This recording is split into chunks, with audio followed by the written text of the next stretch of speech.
year 2001. Year 2001. 2001. Oh, that goes way back. Way back.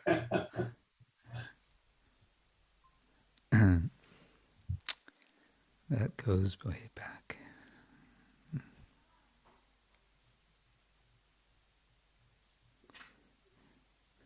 You're in Dallas now? Yes, I'm in Dallas. Mm-hmm.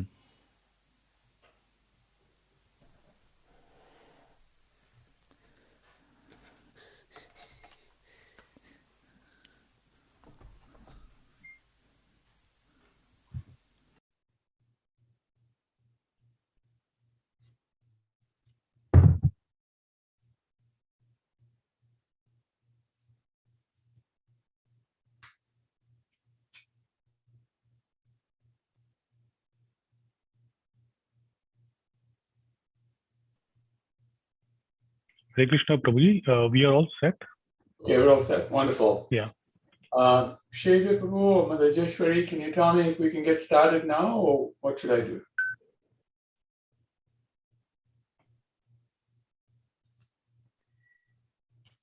Yes, Prabhu, I think we can go ahead. Okay. Hare Krishna, Vanchakapa Tiruvasya, Kripasindu Bhevacha, Patitanam Pavanebhya, Vaishnavibhya, Namo Namaha.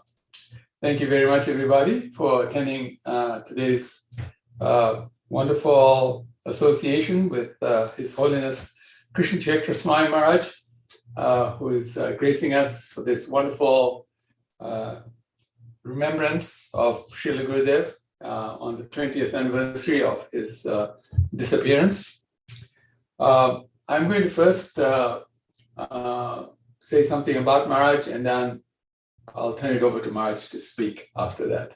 And everyone will have lots of opportunity to ask questions after Maharaj has spoken, and or bring up any points you'd like to about what Maharaj said. So Maharaj is a teacher, writer, and traveler. Is a very, very senior disciple of His Divine Grace, A.C. Bhaktivedanta Swami Srila Prabhupada, founder Acharya of International Society for Krishna Consciousness, or ISKCON as we know it. He has served as a missionary, temple priest, pujari, and counselor for Bhakti Yoga practitioners from the time of his formal initiation in 1972. From 1972 to 1976, he was based in Germany, the Netherlands, and Denmark. Then he began to participate in Vaishnava missionary activities in Central Europe. Almost every year from 1978 to 1995, he visited India on pilgrimage. In 1987, ISKCON's GBC body appointed him as an initiating guru. In 1995, as coordinator of a research group, he compiled and published Pancharatra Pradipa in 2 volumes, a manual for Chaitanya Vaishnava temple worship. He also served ISKCON's GBC as the minister for deity worship from then until 2005. In 2004, after 8 years of university study, which was resuming his interrupted studies from 1972, he received a PhD degree from the University of Oxford, St. Cross College, for his dissertation on Chaitanya Vaishnava image worship, now available from Routledge Publishers as Attending Krishna's Image, Chaitanya Vaishnava Murti, Chaitanya Vaishnava Murti Seva as Devotional Truth. The date is 2006, as a book in the Routledge Hindu Studies series. Krishna Kshetra Maharaj is now a research fellow of the Oxford Center for Hindu Studies. He also teaches at Bhaktivedanta College, Radhadesh, since 2002. He recently taught survey courses in Indian religions and Asian religions in the religion department at the University of Florida, Gainesville. Beginning in September 2007, he began teaching at Chinese University of Hong Kong, courses in Indian religion and culture. After a full year of teaching, he then continued to teach one semester per year for the next 4 years. Since then, he has been giving lectures at several universities in the People's Republic of China. As during several previous years, and now continuing after his taking formal sannyasa vows in Janmashtami of 2014, Krishna Kshetra Maharaj travels extensively for teaching, counseling, and to support spiritual communities in the Vaishnava devotional tradition. Welcome, Maharaj. We look forward to seeing you in Dallas also soon, now that I know that you're traveling again. Well, thank you. Thank you for that kind introduction, Prabhu. That last point about travel, of course, is not quite accurate for the last almost 2 years. I've been in basically one place. But yes, Krishna willing, maybe I can travel again some. Okay, so I'm not sure. Well, first, maybe I should ask for about how long should I speak, and then open for discussion. Generally, the idea is, Maharaj, that you speak for an hour, and then open up for discussion. That's okay. As much as now, if you like, but as much as now. We'll see if I go that long. And is there something in particular you'd like me to start off with to sort of prompt me into motion, if you like? Should I speak about how I first met Goswami Maharaj, or? That'd be very nice, Maharaj. That'd be very nice. Okay. All right. Om Agyana Timirandasya Jnananjana Shalakaya Chakshurun Militam Yena Tasmai Shri Gurave Namaha Shri Chaitanya Manobishtam Stapitam Yena Bhutale Svayam Rupa Kadamahyam Tadati Swapadantikam Nama Om Vishnu Padaya Krishna Prishtaya Bhutale Srimate Bhakti Vedanta Swamin Iti Namine Namaste Saraswati Devi Gauravani Pracharine Nirvishesha Shunyavadi Paschatya Deshatarine Vancha Kalpa Tarubhyascha Kripa Sindhubhya Evacha Patitanam Pavanebhyo Vaishnavebhyo Namo Namaha. Jai Shri Krishna Chaitanya Prabhu Nityananda Shri Advaita Gadadhar Shivasadi Gaura Bhaktavinda Hare Krishna Krishna Krishna Hare Hare Hare Rama Rama Rama Hare Hare. First, I want to acknowledge those of you whom I know being online. I'm happy to see you here, Kalachandji Prabhu, and we see Mother Jayabhadra and Vinod, and yes, all the devotees, many here whom I don't know, but thank you for this opportunity to speak, to remember Goswami Maharaj, His Holiness Tamal Krishna Goswami, who I had the good fortune of having, I would say, a lot of very good association, close association with in a certain period of time, mainly toward the end of his being present with us. Truth be told, I can't really say when I first met Maharaj. I would have seen him most probably in Mayapur the first time I went, or in Vrindavan, but I think Mayapur when I first went to India, which was 1978. And my memories of Maharaj in the next few years, whenever I would see him, was just seeing him from a distance, basically seeing him in action, and frankly feeling a certain a kind of fear. He seemed like such an imposing person,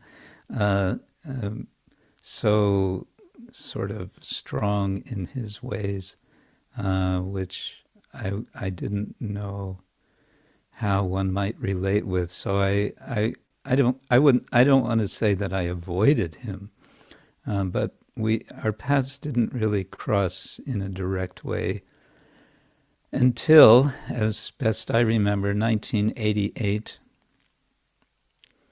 in Vrindavan.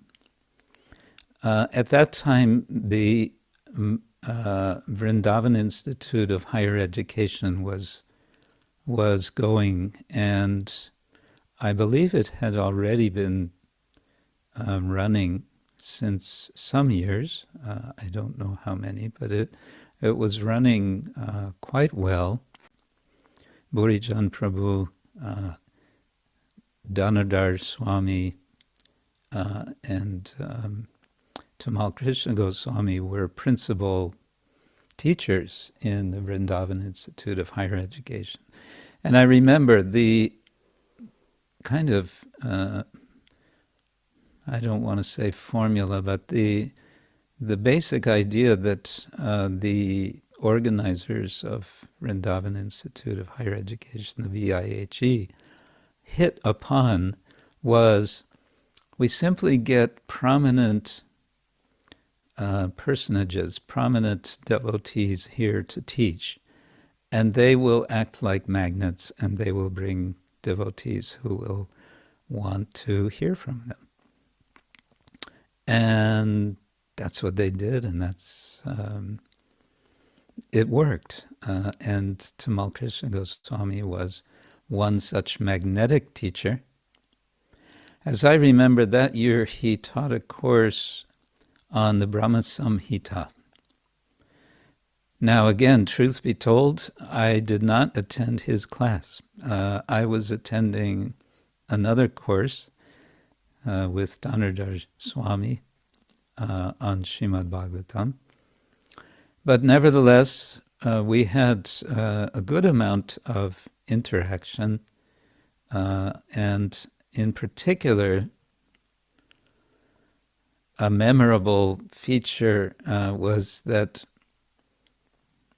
Goswami Maharaj got the inspiration, and I don't know from whom, but he got the inspiration to follow Ekadashi in the full vrata as it's described in the Hari Bhakti Vilasa. Fasting entirely on Ekadashi, staying up all night that night, and then taking one meal the next day, I think was also part of the vrata. And Goswami Maharaj, whatever he did, he liked to involve the world. He liked to involve others around him. And so I was invited. He didn't want to do this vrata alone. That was kind of out of the question.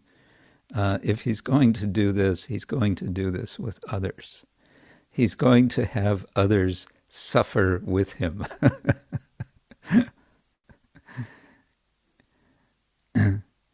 And so I was invited to join the vrata along with a few others. And that meant also joining with him that night in his house there in Vrindavan for the all-night vigil. And the all-night vigil was, as we all know, Goswami Maharaj, he was an organizer, he was a manager. And so the all-night vigil was highly structured, that there would be periods of chanting, of singing, and there would be periods of discussion. And during the periods of discussion, first there would be a list assembled of topics. What are we going to discuss? And he made a list. He would invite devotees to suggest a topic, and then that would go on the list. And the topics were, I don't remember specific topics, but they tended to be somewhat involving some controversy, something that was, engaging for the mind, something challenging, and they were topics which especially Goswami Maharaj was interested in, and he would often express strong thoughts on whatever the topic was. So, because the topics were interesting, and because Goswami Maharaj was kind of presiding and keeping everything going, so we all kept awake very well. I remember that. So this happened, in my memory, we did it twice, but maybe, I don't think we did it more than twice. Now, fast forward to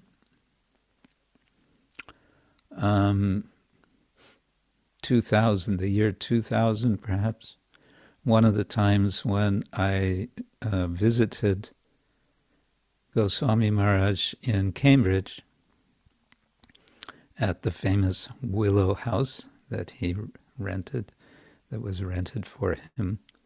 I would visit him.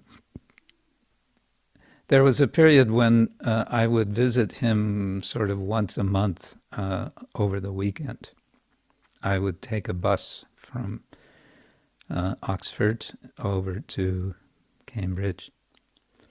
So one of these days that I was visiting him fell on an Ekadashi. And so before the Ekadashi, he would raise the issue that, okay, tomorrow is Ekadashi, what are we going to do? And I remember him saying, and we are not going to fast. There's no question of fasting.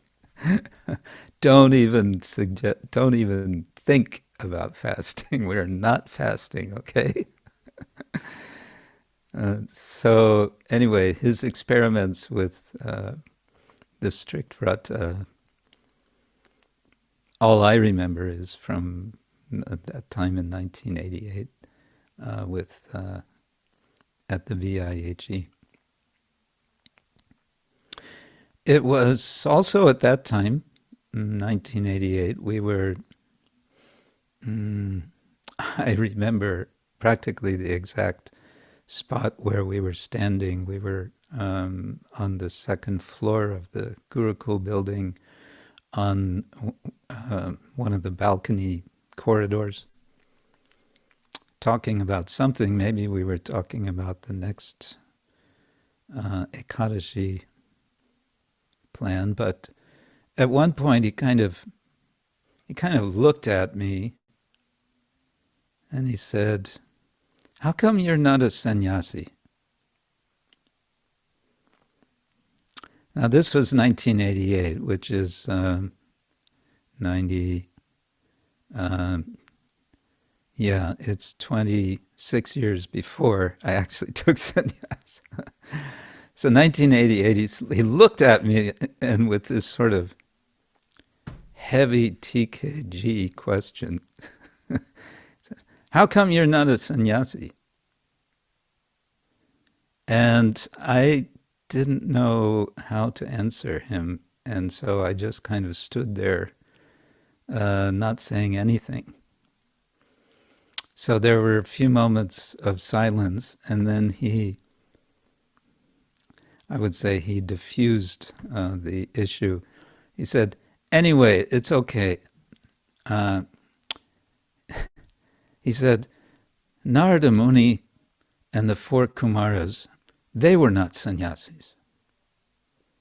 So he was kind of thinking aloud that actually in our tradition, it's not that someone who is renounced has to take formal sannyas. So he said like that, anyway, Narada, the 4 Kumaras, they didn't take. So it's okay. So he kind of let me off the hook at that time, and that was the end of that conversation. I was relieved at the time because I certainly didn't feel ready to take sannyas at that time. It would have been also there in Vrindavan that it must have been that he invited me to come to China. And soon after that, I went to China. I got one of those round the world tickets, and decided, make a stop in Hong Kong. So I did that. I spent a week in Hong Kong, and then I went to, the devotees sent me to Guangzhou, near Hong Kong, and I was there for about a week with Nrsimha Maharaj, Bhakti Vignavinash Nrsimha Maharaj. Very nice time. And then, after about a week, Goswami Maharaj came together with Giridhari Swami Maharaj. And the 3 of us then flew to Xi'an, which is kind of central western North China, to meet some bhaktas who were showing some interest. This was 1989. By this time, the China mission was happening to some extent, but compared to years later, it was still very much in beginning stages. We flew to Xi'an, and we came to this university, and we met these students. And to give you an idea of the situation in China at that time, on our way to meet, or maybe we had met the students, and the students took us to their residence, their dormitory. And on the way, I remember they took us through some sort of electronics laboratory, maybe where they were having some classes. And I just remember seeing this ancient equipment with vacuum tubes. Now, many devotees of present generation won't even know what that is. What's a vacuum tube? You won't see that in any electronic gadgets today. But this was full of these big boxes of stuff with big vacuum tubes. It was like from a previous, it felt like we were in a time warp of a previous century. Anyway, so we stayed in Xi'an. There wasn't a whole lot to do. We were checked into one very nice hotel. And then Goswami Maharaj said, well, let's tour the city. Let's see the sights. And devotees arranged for a car, and one of the local devotees or aspiring devotees became a tour guide.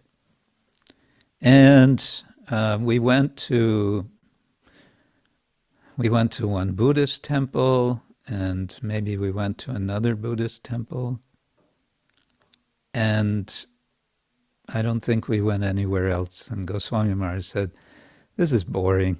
Let's go back." And that was it. That was the end of our tourism, our experience of tourism of Xi'an. We didn't go, Xi'an became famous because outside of Xi'an is this famous place where they have these ceramic kind of full-size soldiers. They're buried, hundreds of these soldiers. We didn't go there. Sort of like, who cares? Why bother? Okay, back to the hotel. What to do? Chant. And, the challenges of cooking and eating were pretty phenomenal at that time. But then what happened was we were due to fly back, not back to Guangzhou, but to fly from there to Wuhan. Wuhan has now become famous because the origin of the COVID virus. We were scheduled to fly to Wuhan. But when we got to the airport, we had checked out of the hotel, and we had all our luggage, and we were in the airport. And then came the announcement that no planes are leaving because of the fog. And the fog was obvious. We were just kind of hoping against hope. But no, and they were saying when the fog lifts, then planes will go. So we were waiting and waiting and waiting and waiting. And we had to wait inside the airport because it was too cold to wait outside. This was must have been January or December. And it was too cold outside, but inside, I've never seen anywhere in the world where more people were smoking cigarettes more than in China, especially in that airport. So you can imagine with Goswami Maharaj. And any of you who ever traveled with Tamal Krishna Goswami, you know how challenging it could be if things didn't go just quite right with travel, right? It could be really challenging. But he was surprisingly peaceful, I must say. I mean, he was not happy. None of us were happy, but at least he was in this mood of, okay, we just have to tolerate this. There's nothing we can do. But finally, after some hours, we kept waiting, and Goswami Maharaj would send the devotee, go to the counter and find out what's happening. After some hours, we heard an airplane land. And Maharaj said, "Hey, what is this? An airplane's landing, it's still foggy, what's going on?" So then we got the news that, well, this is a larger plane,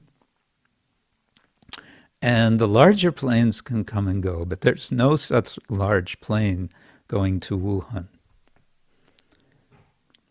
All right, so then where are they going? Well, there's a plane that's going to Guangzhou.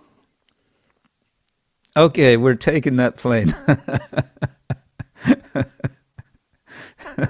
So that was the style. So we didn't go to Wuhan, we went back to Guangzhou. And that was the only adventure I had with Goswami Maharaj in China.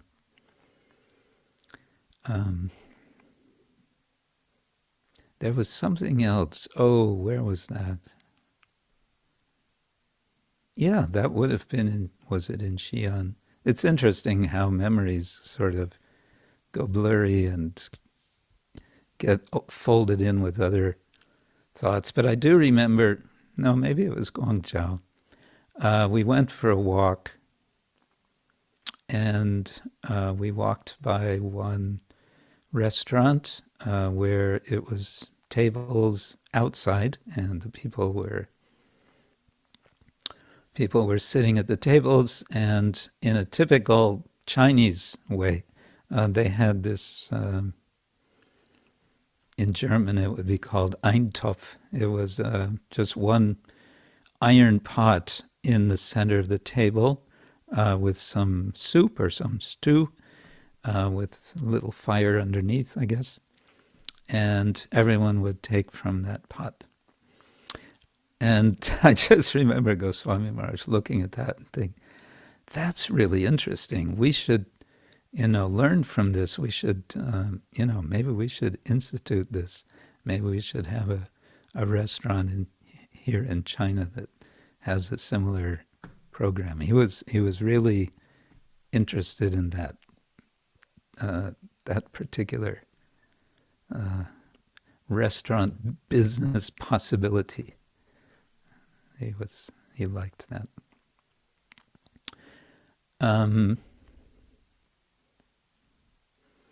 Okay, so that's what I remember from China. Now,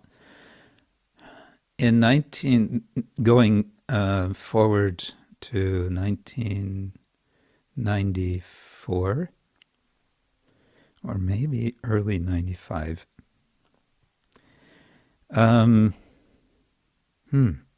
How was it? I don't know, but I was in Gainesville, Florida, in the U.S., and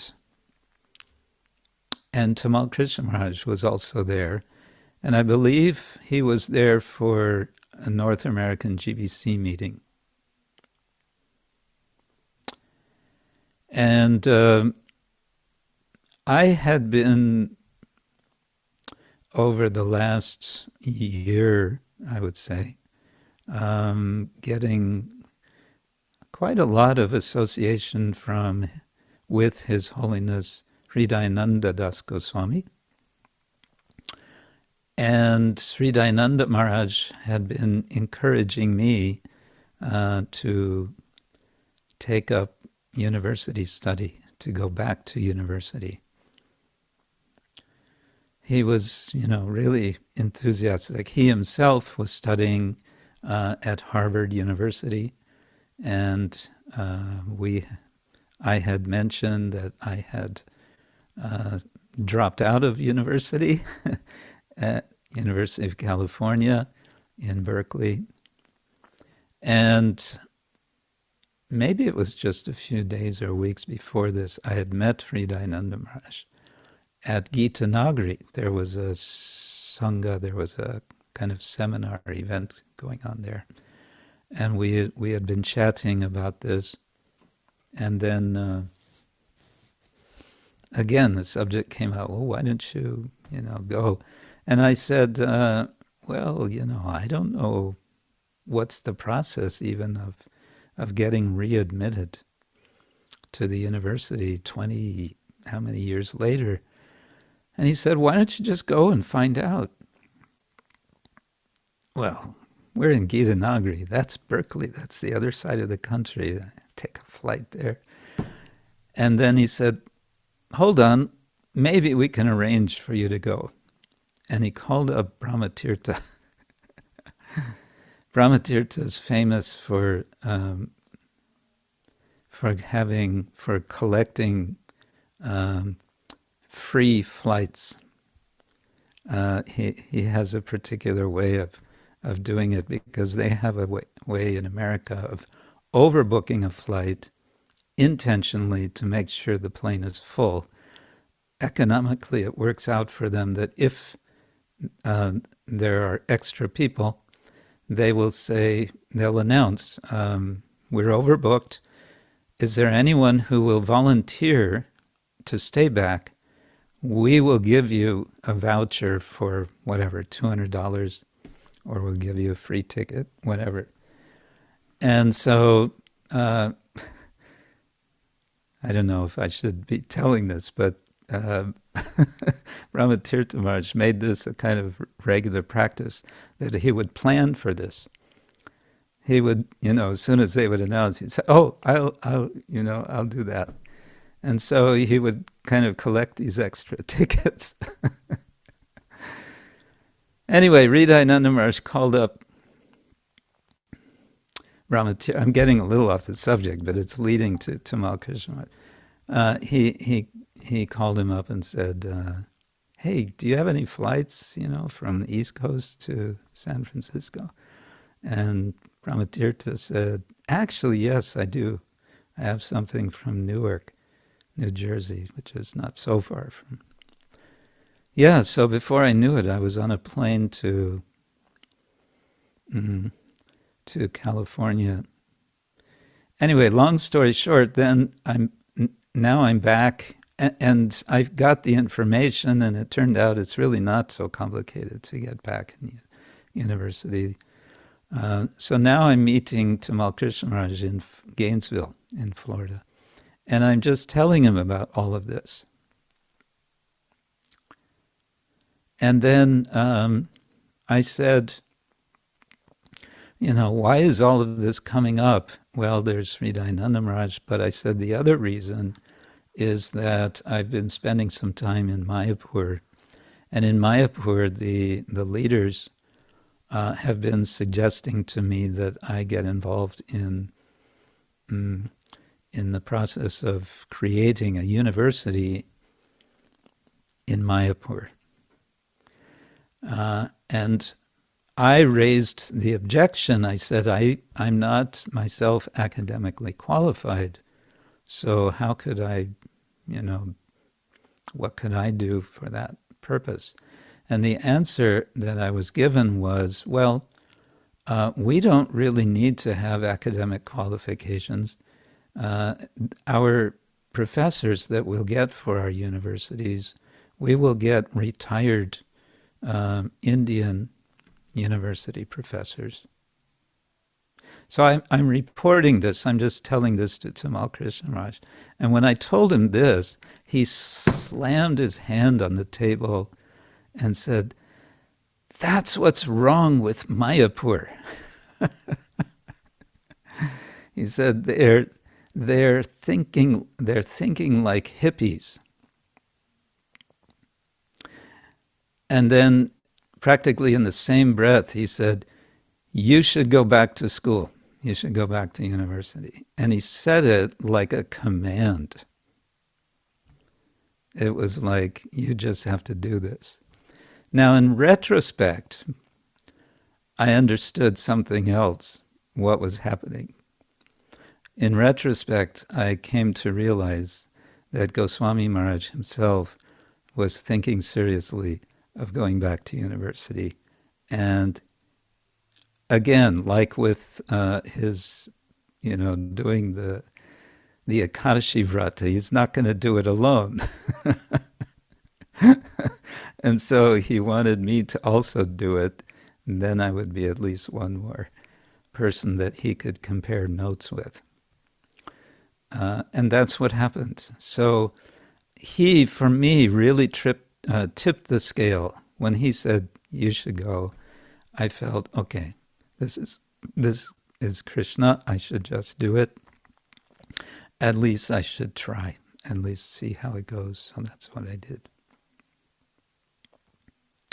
And then, soon after that, Goswami Maharaj began his taking up his academic revisit at Southern Methodist University. And soon after he was enrolled, he would call me up. And this became a very regular thing. I was in the university. He was also, it was actually some months later, it was when I moved to do a master's degree in Berkeley. Then he would call me up and basically he would say, "So, what's going on with you? What's happening? And what are you thinking? What's your experience? what are the intellectual challenges you're having? What are the theological, philosophical, he would drill, what's going on with you? And we would have discussions on this point. Here we are, followers of Srila Prabhupada, practicing Krishna bhakti, and here we are in the university, the place where it's all about cultivating skepticism to varying degrees, and where theology is practically taboo. Yes, there's study of religion, but it's a study of a very different sort, with a very different approach from within for practitioners.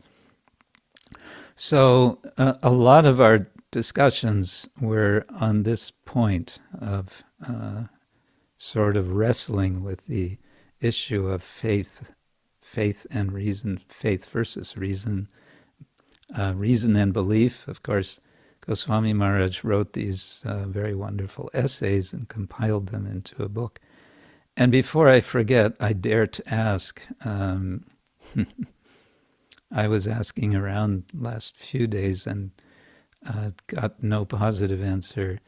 If it's possible from anyone to get a digital copy of that book, I would be grateful. I have a physical copy in my with my books in Slovenia, but I'm traveling, and it would be so nice if I had a digital copy. Okay, that was just while I'm thinking of it. So this was a topic, that for us was kind of ongoing. And another topic was, two more. One was, he put it this way: how do we catch up? How do we catch up academically? What he was saying was that there's a whole tradition of academic study of religion. We were both in these departments, study of religion. It's been going on for decades. There's been volumes and volumes of books and stacks of learned articles in all different areas of the academic study of religion. And here we're coming in cold. We don't know anything. What do we know, though? We do know our own tradition, as we have been taught by our Acharya, by Srila Prabhupada. But beyond that, and to think in academic ways, critical thinking, historical thinking, all these different methodologies and so on, we were completely green. So he would say, how do we catch up? And I never had an answer. I said, well, we just do what we can, And the other question that Goswami Maharaj always raised was, what are we going to do after we finish? What are we going to do with our, degrees and whatever? And this was, as we all know, Goswami Maharaj was always very, for lack of a better word, intense in his ways. And so he was intensely thinking, what is he going to do after? And he had ideas, especially he gravitated toward the idea of a university in Mayapur, developing that. But from early on, he felt, no, Mayapur, no. Calcutta, yes. Or near Calcutta. Why? Because it's a city environment. Scholars are going to want to be where there's facility, library facility especially, and so on. Anyway, so these kind of discussions we had, and as I said, I would visit him sometimes in Cambridge, and as you all know, at one point he came to Oxford. He moved to Oxford. He had been, he had so to say, done his service in Cambridge. He had no need to be there physically all the time. When he needed to meet his supervisor,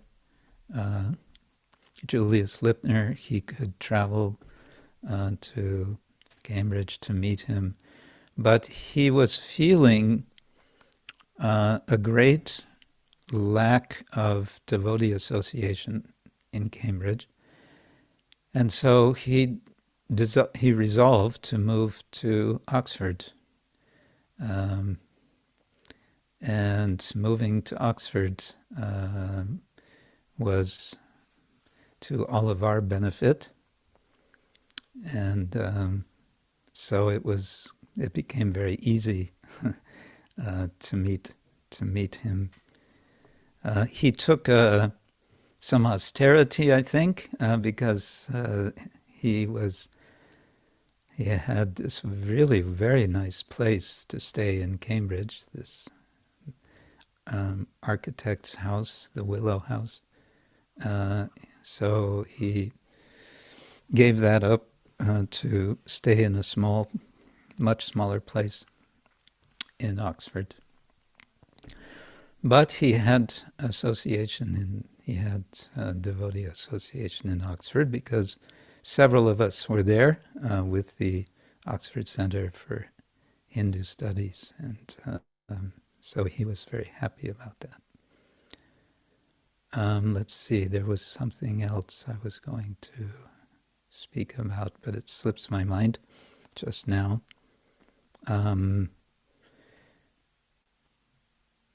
Perhaps I can pause at this point and see if there's anything anyone wants to add in relation to something I've said, or maybe you want to ask something, but... Maharaj, this is Yudhisthira. Please accept my obeisances. Hare Krishna.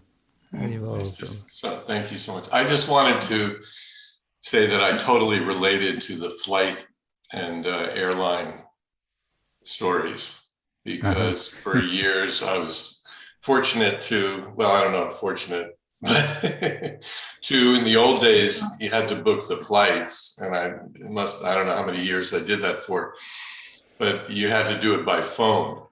Right. And it took so long. And then, I remember booking an around the world flight with, so many stops, and then something happened and the whole reservation disappeared.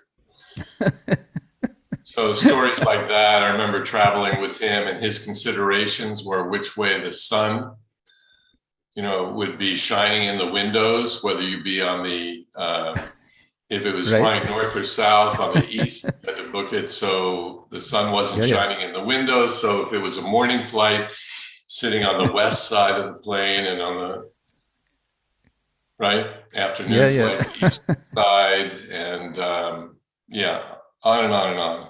It's wonderful in hindsight. I'm very glad that part of the service is behind me, but if I could only do that again, I would be the happiest person on the planet.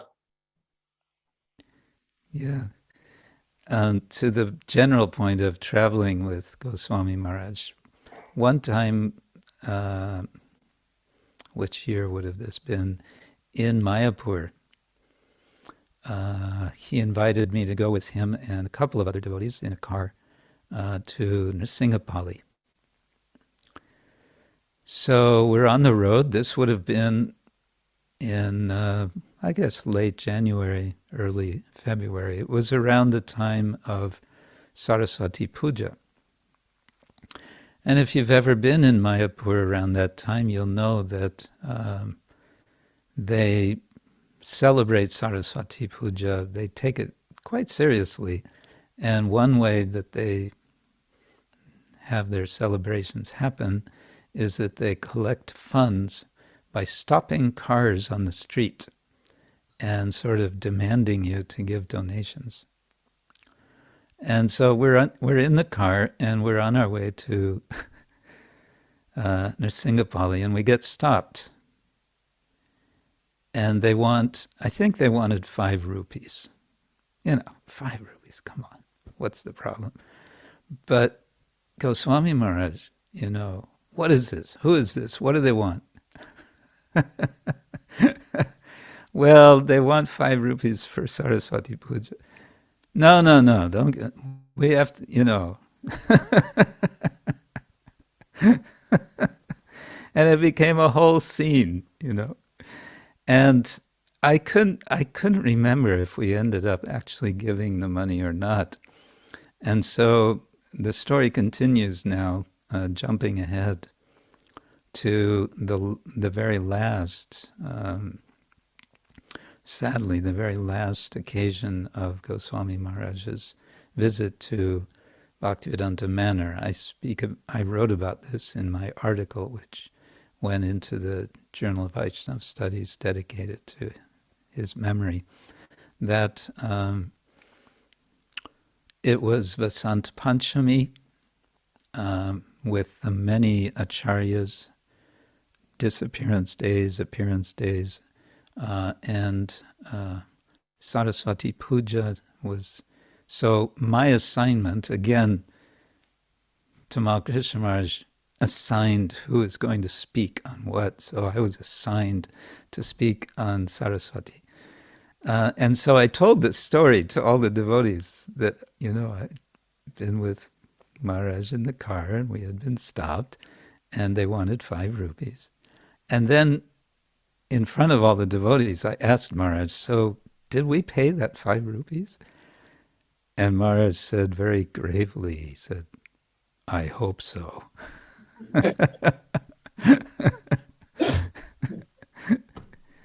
Yeah.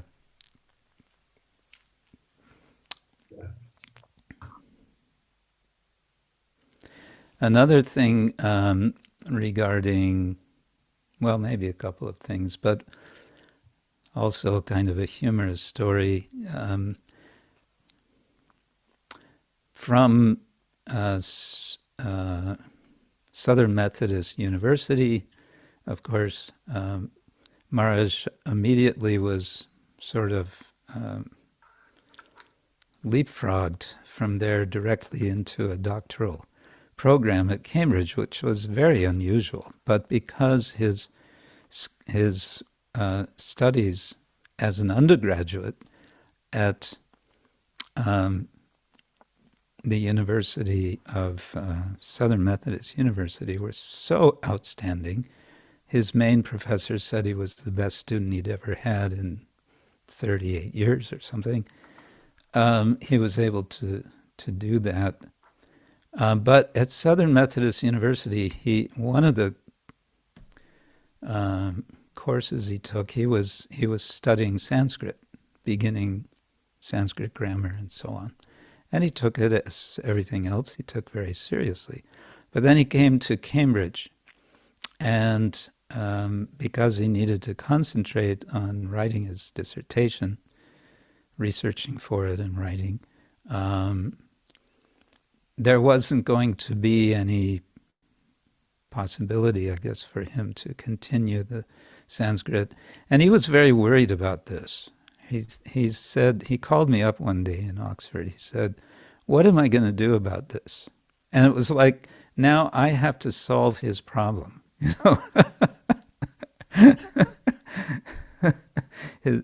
What am I going to do about this? Give me the solution, And the problem was, he said, I'm going to forget my Sanskrit. It's going to go. And then I gave a few suggestions. I said, well, Maharaj, just, take a verse every day from Bhagavad Gita and analyze the grammar, how about, I said, take Brahma Samhita. You were going to be working on Brahma Samhita. He was writing that book and so on. And whatever I suggested to him, he would just kind of, I could see him through the phone shaking his head and saying, no, no, no, that's not going to work. No, no, no, that's not going to work. No, no, no, that's not going to work. So I kind of ran out of ideas. And then he said, the only way this is going to work is if we make a deal that we both do Sanskrit study every day for a certain amount every day.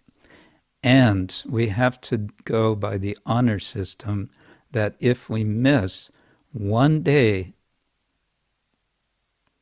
we have to pay the other a certain amount of money.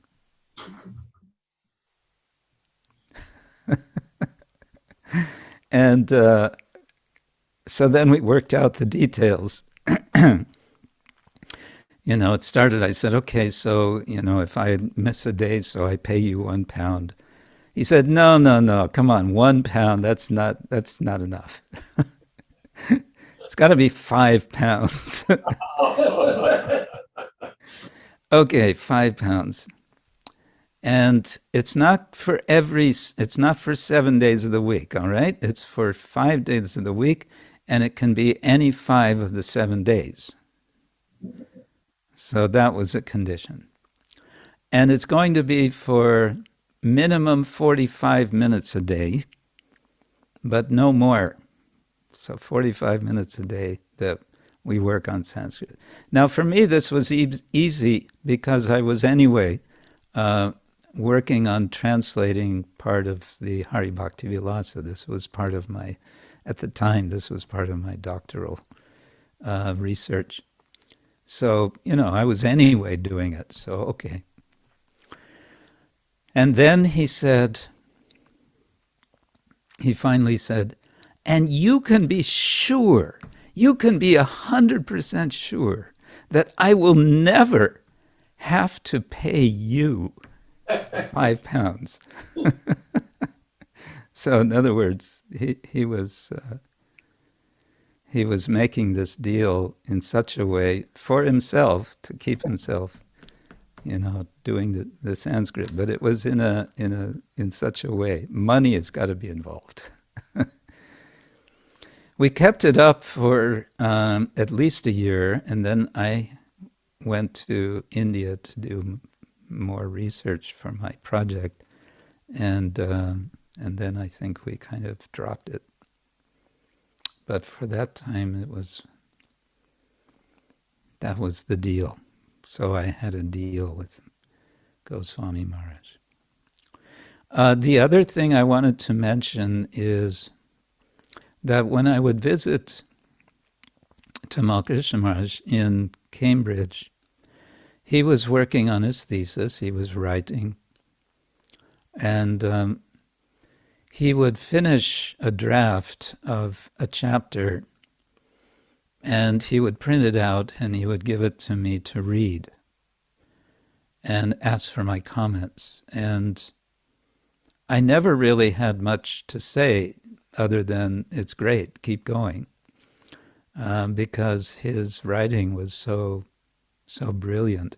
He would kind of muse. He asked me, so what is your method of writing? He needed to know everything about what you do and how you think, and so how do you write? And I'd say, well, maybe I write a paragraph and then I go through it. I do a rough draft and then I go through and gradually, polish it up. He said, what? He said, that's crazy. He said, I cannot finish one sentence and go on to the next sentence until I have the first sentence perfect. And I would say, I don't know how you do that because, I just, how do you get it perfect the first time? But he said, no, you have to do it like that.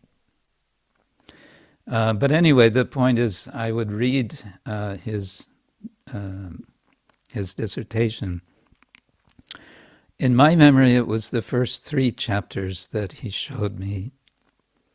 And then after that, he didn't offer to show me any further writing.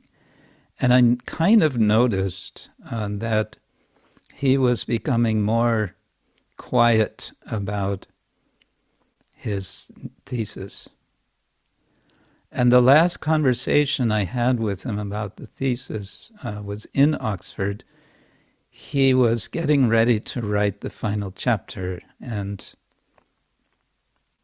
as we all know, he suddenly left before he could write that chapter. But he was asking me how to do this. He was very concerned because this final chapter was going to be about prayojana, how Srila Prabhupada presents prayojana in our tradition. Probably most, if not all of you on this call have read his book, A Living Theology of Krishna Bhakti, which, of course, as you know, Garuda Prabhu finally edited and then added a final chapter. But I personally cherish the time when he was sort of on the beginning stages of the voyage of this book. And what was so striking to me was how he was making this balancing act. He was enacting what we were both struggling with, but he was enacting this balancing act of being a follower, a faithful follower of Srila Prabhupada, and at the same time presenting Prabhupada to an academic public as if from a distance, taking some distance. And how he was able to do that was really quite incredible. Just this morning I was reading some of his chapter on Sambandha, in which he's explaining how Prabhupada comes to the expression, Krishna, the Supreme Personality. Krishna is the Supreme Personality of Godhead. And it's just so eloquent and so rich and so, so thorough.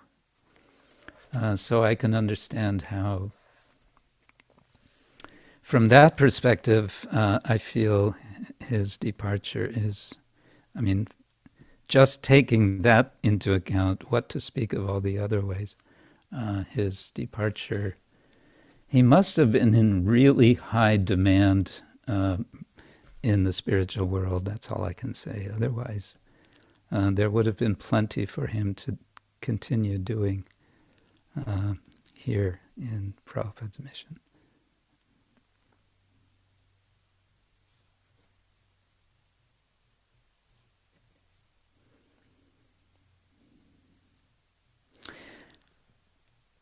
So,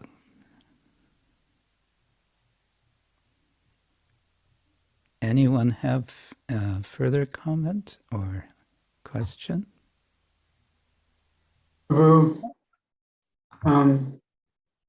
Maharaj interacted with some young scholars in Oxford, like Ravi Gupta, and there seemed to be a nice relationship he had with some of those devotee scholars. Can you comment on that? Okay, well, just that Goswami Maharaj was. I think he recognized from the beginning of his sort of venturing into the academic world, and I think we both had this understanding especially because we were late starters, essentially. We may not be able to do so much as ourselves in the academic world, but what we can do is give some sort of encouragement, some sort of guidance to younger devotees. And so, as you said, Radhika Raman was there. You know, Radhika Raman and I started out in Oxford exactly the same time, doing exactly the same course together, with the difference that he was 17 years old and I was, 48 by that time, maybe? 47. So, yes, the younger devotees, and I could see that he was very attuned to that need to give guidance for devotees who would have the aptitude and the inclination to pursue some sort of academic work related to our tradition, that it would be very important for him to help them.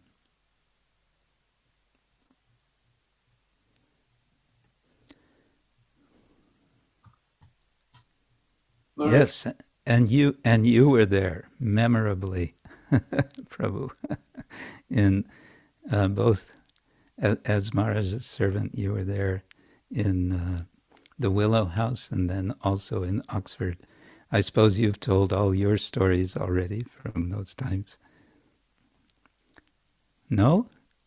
Not so much, but I really appreciated the love that the young devotees had for Maharaj and you also. And there was kind of a family feeling in Oxford, which I didn't fully experience, but I know that we would sometimes go to lectures together and things like that. And Yeah.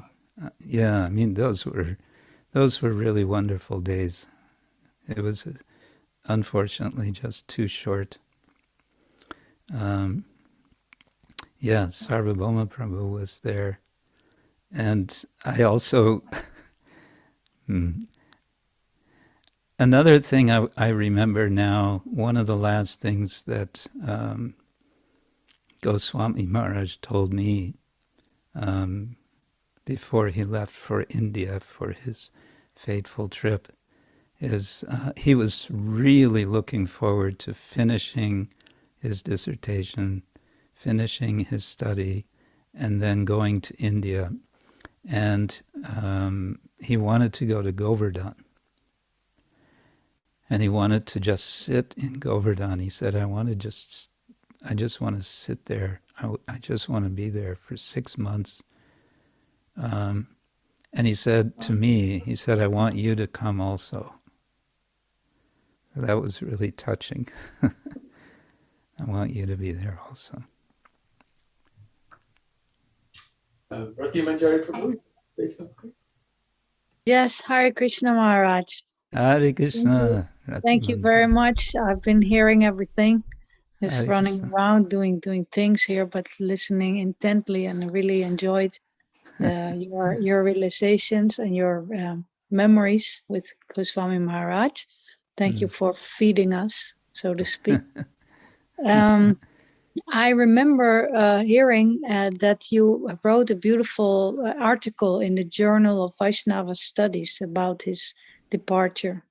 And I was wondering if you want to reiterate a few points that you brought up. And also, I would love to have that digitally. I was trying to look for that edition online, but I can't find it. And I would love to have it. If you have it digitally or scanned or something, I would love to have that. Or I think many of us would love to have it. Yeah. If I'm given an address to send it to, I can send it. Yeah. Maybe to Nityananda Prabhu's address. Nityananda, is that a good idea? I could, Maharaj, I could, Okay. yeah. And then you can maybe post it somehow on the TKG Sangha or in our news groups or everything. Then people can benefit from it. Yeah. It's been a while since I wrote it and a while since I've reread it. But one point that I made toward the end of that was a kind of broad reflection of a somewhat anthropological sort. I said that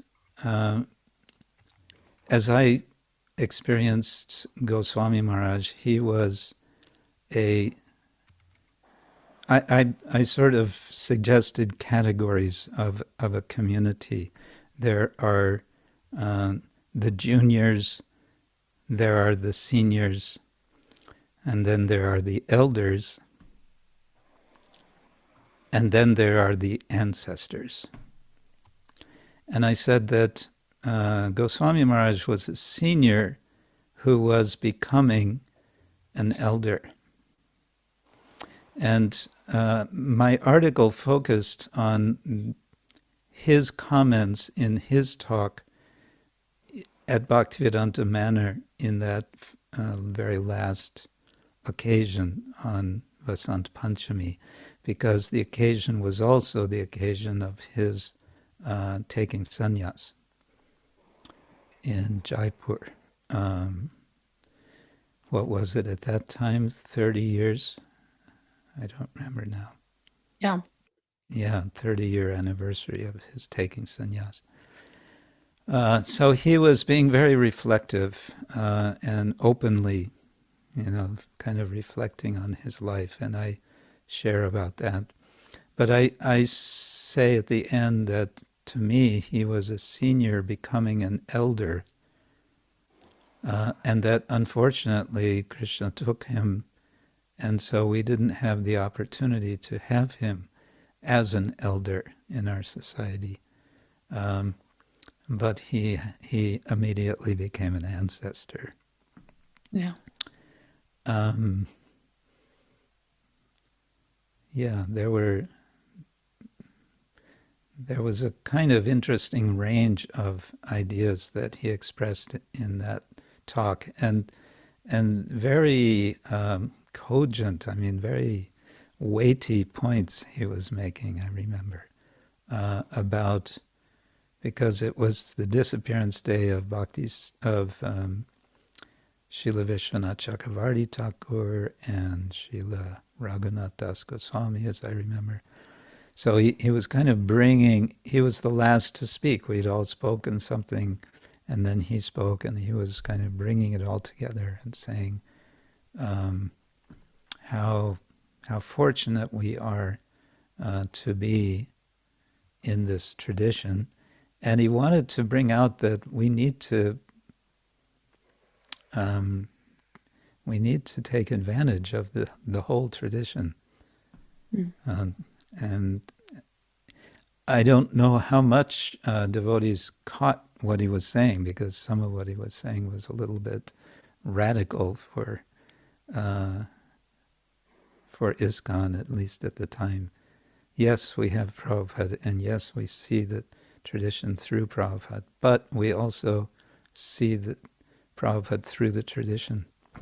Something like that.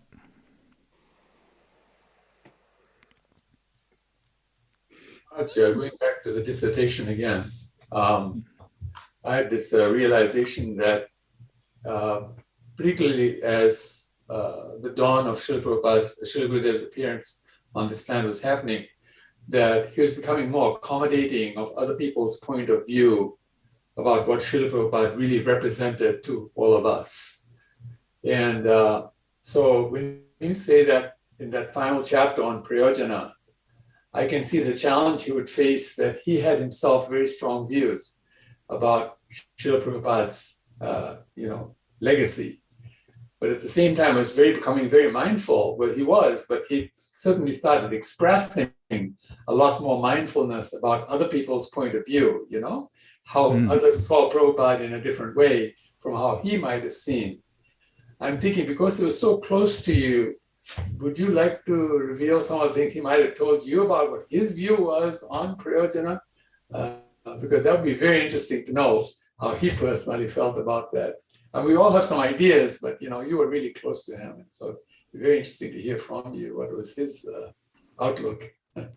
Well, as I was saying, he kind of, in that stage, he was, I don't want to say he was withdrawing altogether. I think he may have just been shifting, sharing to share with others than me.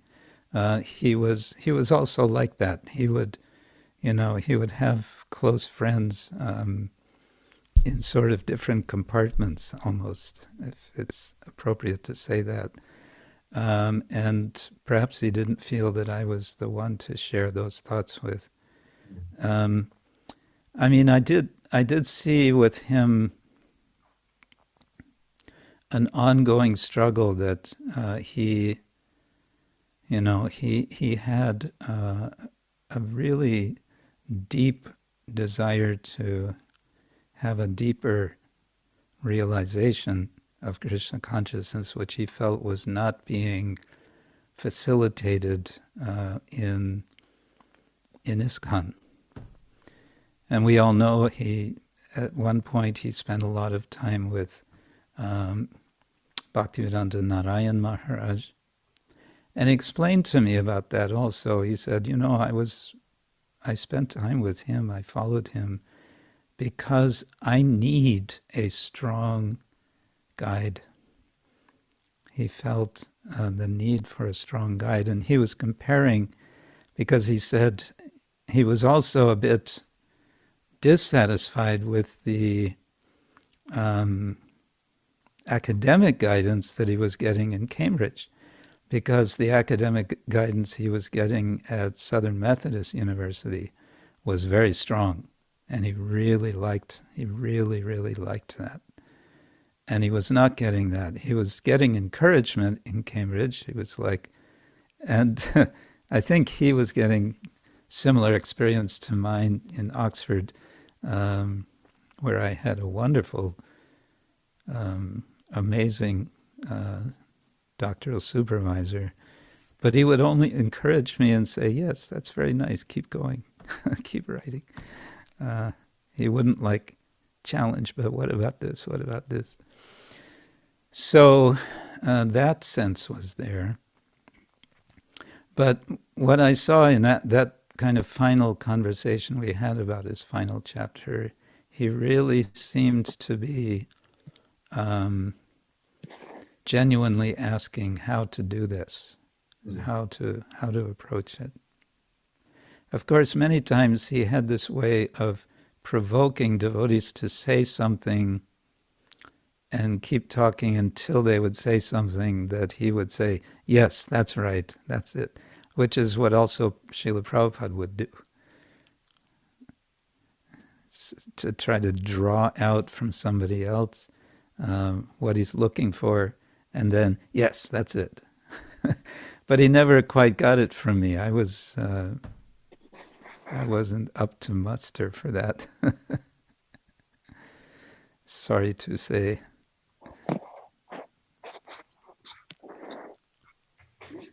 Could you say maybe a little how his final work was received academically? I wish that I could. It took a full 10 years before it was finally published. Why that happens, hard to say. I mean, perhaps Yudhishthira probably knows better than I all the ins and outs of that. But I can only comment that Garuda Prabhu is, he readily admits that he gets stacked up with projects. Yes, yeah, I know. He also, has stated many times to me, but at least I come through in the end. Yeah. I would really like to hear, Maharaj, if you could, 20 years later, share your perspective on the various branches of Lord Chaitanya's tree, and with the maturing of ISKCON over these years. I'm not asking you to be, Prabhupada differentiated between philosophical speculation and mental speculation. He encouraged philosophical speculation. So the question would be, in the bigger picture, do you think that more respect and appreciation and interactions with the various branches of Lord Chaitanya's tree, especially in the Gaudiya Vaishnava tradition, our tradition through Bhakti Siddhanta and Bhakti Vinod Thakur would be would it be encouraged? Prabhupada protected everyone in the early days because, it seems everyone was so young and immature relatively. Yeah. Maybe you could comment on that. Okay. Touchy subject, I know that. It's okay. I wrote a short article on this topic, exactly this topic, really, some years back. The BBT commissioned articles, which they posted on a website, and it was under a subheading called Tough Ones. And we were each asked to address particular topics that were perhaps controversial with respect to statements Prabhupada has made in his books or like that. So I was asked to write something about Prabhupada and his relation to his godbrothers. And I did this by focusing on two verses and purports in Chaitanya Charitamrita, in Adi Lila chapter, I think they're both in chapter 10, or maybe one's in 10, one's in 12, whatever. So in one of those, Krishnadas Kaviraj is speaking about the branches of the Chaitanya tree. And Prabhupada, in a very short purport, says, ISKCON is one of the branches of the Chaitanya tree. And I sort of expound on that point. And I say that if we're really looking at the analogy, the extended analogy of a tree with branches, with fruit, and so on, then there's certain implications of that we should consider. Now, when Prabhupada wrote that, his emphasis, clearly from other purports, is to say, we are bona fide, we are also a branch. And so we should be recognized as such. But what I want to do in this article was kind of the inverse, and address ISKCON devotees and say, we're a branch of this tree, and there are so many other branches.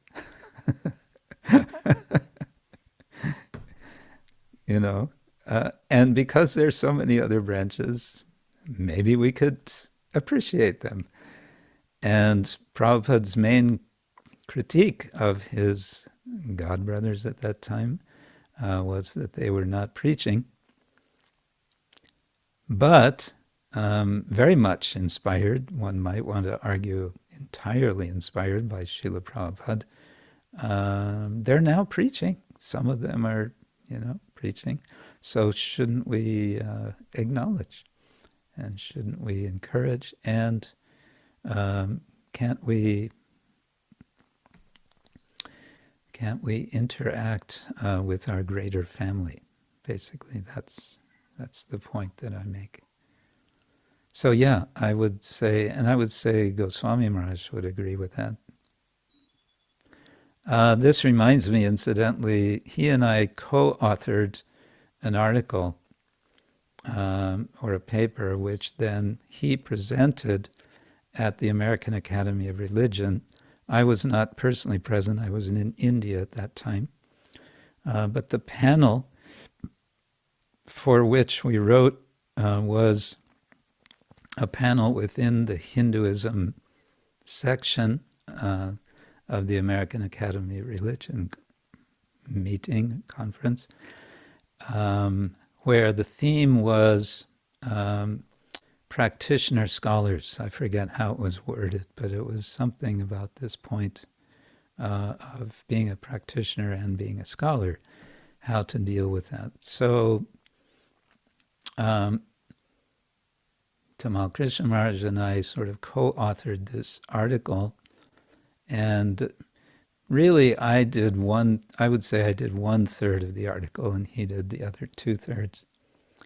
But in this article, we suggested some things which, especially he was suggesting some things that were a bit radical, or maybe very radical, for ISKCON devotees to take. Sometime later, after the departure of Goswami Maharaj, I don't remember how many years, it came to the notice of some senior devotees, because it had been published. The article was published in this book that was edited by Edwin Bryant about the Hare Krishna movement, and it was raising their eyebrows to the extent that they brought it up to the GBC. We were in trouble. And I was called on the carpet. I mean, not into a plenary session, but to a committee. And I was thinking at the time, Maharaj, you got me in trouble. Why have you done this to me?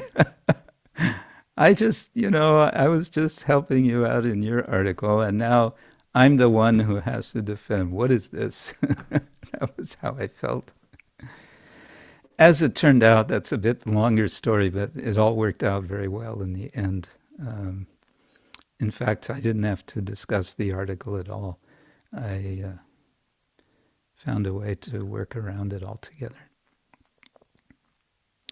I wanted to make this point about feeling Goswami Maharaj's presence with another incident. It was mentioned by you in the beginning, Nityananda Prabhu, that I taught at Chinese University of Hong Kong.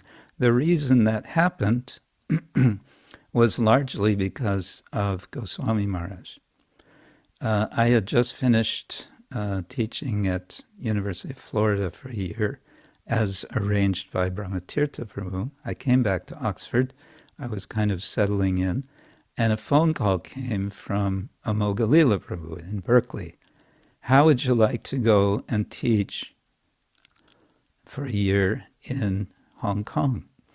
And I said, what? Hong Kong? Are you kidding? And he said, no, really. And he explained it was a whole arrangement that suddenly appeared, sort of handed to the devotees an opportunity. And Amogalila Prabhu was supposed to go and teach, but it all happened too quickly for him. Being a grihasta, he said, I can't just, close shop here with my family and move to, so I need a year to adjust everything. And first I said, Hong Kong, forget it. I mean, why Hong Kong? And then he said, oh, well, it's too bad that you don't want to do this, because it's inspired by Tamal Krishna Goswami. And when he said that, I said, all right, where do I sign up?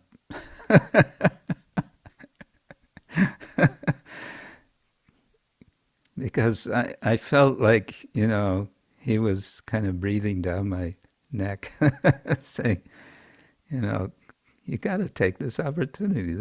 I've arranged this for you. Come on. And so I did. And then I feel also that it was he who inspired me. I actually could have continued. I could have done much more in Hong Kong. But I felt, no, I've sort of done, been there, done that. I've sort of done what I can do in Hong Kong. Now I should see what I can do in mainland China. And so I ended my teaching in Hong Kong and started making these sort of freelance visiting in mainland China, which started to get some momentum. I started making, quite some promising connections. So the present situation has been quite a frustration for me because I don't know if I'll be able to pick up the ball after this period of time. But again, it was feeling always I can serve Tamal Krishna Maharaj this way.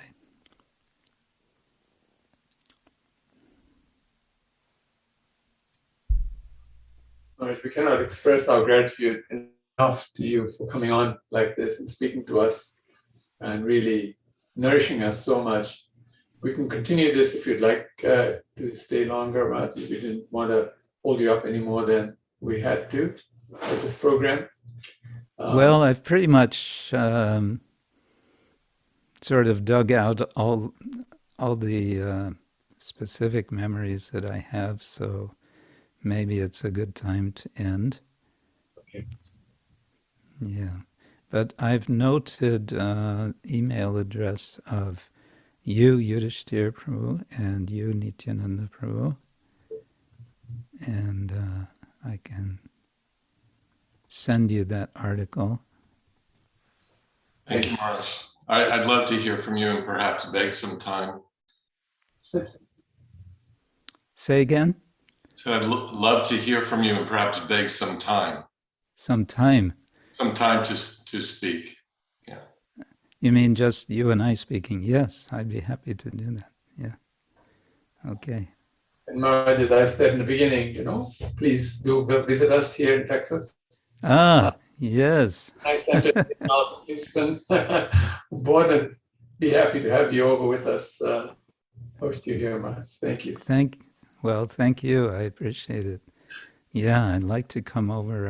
I was intending to come to America just when the pandemic hit, and I got stuck first in India and then here in Poland. So let's see. Thank you again, Maharaj, for your time. Hare Krishna. Tamal Krishna Goswami Maharaj ki jai. Jai. Srila Prabhupada ki jai. Jai. Jai. Premanande. Swami Maharaj ki jai. Hi, Hare Krishna. Hare Krishna. Hare Krishna. Thank you.